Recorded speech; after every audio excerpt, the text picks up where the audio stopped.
Hayley Williams, the electrifying voice of Paramore, has never shied away from wielding her lyrics as weapons of truth, and her latest single, Ego Death at a Bachelorette Party, strikes with precision at one of country's most polarizing figures, Morgan Wallen. In a bold lyrical jab, "I'll be the biggest star at this racist country singer's bar."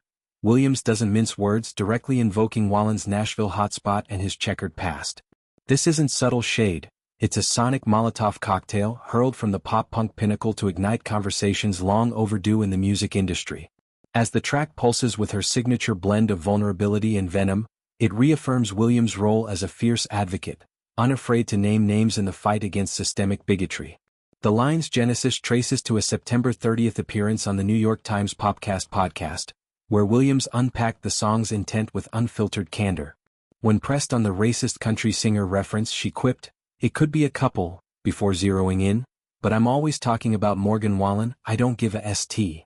Her defiance escalates with a taunt that drips with Nashville insider wit, "Find me at Whole Foods, bitch, I don't care," painting a vivid scene of everyday confrontation amid organic aisles. It's Williams at her rawest, channeling the frustration of a generation raised on allyship calls but met with industry inertia. Reps for Wallen, whose mega-hit, "I Had Some Help," dominates charts, have yet to respond, leaving the gauntlet thrown in echoing silence. This isn't Williams' first foray into cultural critique. Paramore's catalog brims with anthems dissecting identity and injustice. From Misery Business to Still Into You, her pen has evolved, maturing into a scalpel for societal ills. Ego Death fits this arc, layering personal introspection, a bachelorette's haze of self-reckoning with broader indictments. Wallen's bar becomes a metaphor for complicity, a venue profiting amid controversy, where fans flock despite the founder's slurs. The track's production, co-helmed by Taylor York, amplifies this with jagged guitars and a driving beat, evoking a barroom brawl where words cut deeper than fists. Wallen's history provides the powder keg.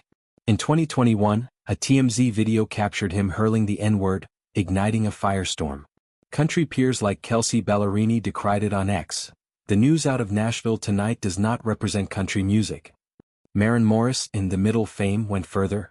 "It actually is representative of our town. We keep them rich and protected at all costs with no recourse." Wallen's response? "A mea culpa to news, I'm embarrassed and sorry.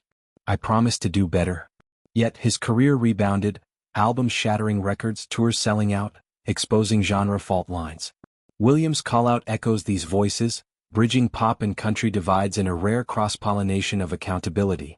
Delving into Wallen's controversies reveals a pattern. Pre-2021, arrests for public intoxication dotted his resume. Post-scandal, a chair-throwing incident at Chiefs Bar in 2024 drew more ire. Williams' lyric weaponizes this, positioning her as the uninvited star stealing the spotlight. Her Whole Foods dare? A sly nod to privilege clashes. Wallen's bro-country empire versus her vegan activist ethos.